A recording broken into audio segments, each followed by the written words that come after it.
Hi, parents. I have had so much fun picking and reading books for you to share with your kids.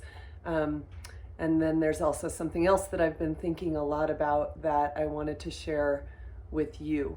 I'm not sure if you, like me, have been a little over attached to the news, uh, with anxiety kind of building up all around that.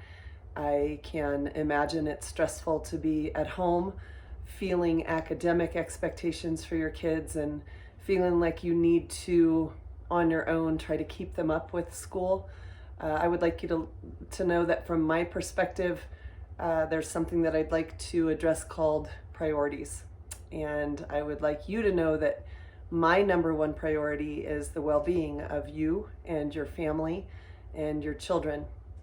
Without going into a lot of educational philosophy, I'm going to talk real quickly about something called an affective filter. And what that is a bit of a wall between a child's ability to learn and their learning. And that affective filter can be up for all kinds of different reasons. They can feel uncomfortable in a classroom, they can feel stressed out by a social situation, they can feel embarrassed about not knowing something that they should know.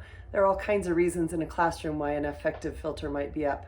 But I would argue that right now, that affective filter is probably pretty high based on the general level of stress that all of us are feeling. Yes, at varying levels, but I understand that your families may be incredibly directly related to what I would consider to be a bit of a crisis in our community right now in the way of employment. So if you and your family are struggling with recently lost jobs or with anything for that matter, just a general level of stress because of the situation, it's understandable, it's normal, and it's something that we can work together to get through. With all of that said, what I would like to say is that if you or your child is having a hard time staying focused on academics, we're talking about kindergarten. And my priority for them is that they feel connected, cared for, supported, and loved. And that's your number one priority as far as I'm concerned. If they would like to listen to a story every day, I would appreciate it. If you're looking for ways to help them stay busy and in a routine, that's why I've provided all of those online resources for you, and we'll continue to find ways to get the paperwork to you as well as we go on with the school closures for an extended period of time. None of us know how long that will be for, but for as long as it is, I'm here and I'm willing to help and answer any questions that you might have. The main question I'd like to answer before you even ask it is, how important is it to complete the work? And what I would say to that is, it is as important as how it falls into what you need to be doing to keep yourself and your children healthy from a mental and emotional standpoint. There is something that has been going around a lot on the internet. I'm going to read that because that's where I would like our mindsets to be in the way of keeping our kids at home and making them feel cared for and taken care of.